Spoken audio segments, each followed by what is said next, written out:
All right.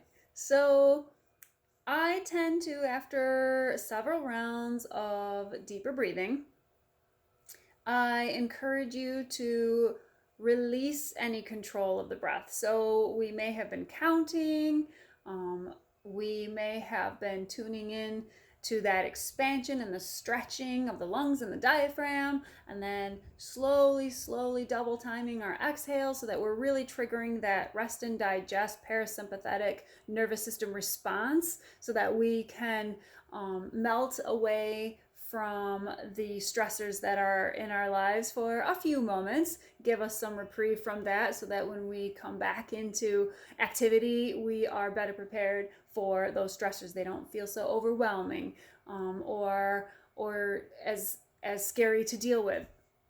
But as I am guiding the breath awareness practice, what I call conscious breathing, I talk through the deeper breaths and those subtle sensations you can be feeling, and then we let it go. We release it and allow the breath to gently and slowly make its way back to its own original, or actually probably a slower pace, and tune into it with all of your awareness without restricting it, without judging it, just seeing what it wishes to do. And what I notice is that I tend to sort of float back like a feather that's gently floating back towards the earth, kind of this gradual inhale and exhale into this little nest that I've created from the deeper breathing, where it feels as if I'm hardly needing to breathe at all. It's very subtle, it's kind of slow and maybe even shallow, and then I just melt into that little nest, and it feels that's where I'm really feeling relaxed. And then I just trust my body, because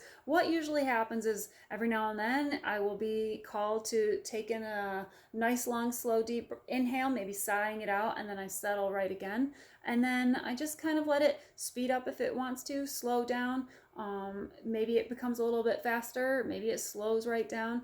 I let it do what it wishes, and I just sit in that space for 10 to 15 minutes, maybe a half hour. It just depends what I need that day. And so um, my next video, um, if you follow it, the beginner meditation for breath awareness, I do talk you through this. So this isn't a silent practice. I'm going to be pointing out all of those little details so that you can follow along until you get confident enough to maybe use my same language and sit in relative stillness and silence on your own and tune into your own breath without hearing me cue you for ways to keep your focus. So I encourage you to give it a try. It's not anything that I would say that you're going to do for the rest of your life. I would encourage you to use it as long as needed. Maybe come back and visit it every now and then, and then start to practice on your own. I hope this all helps.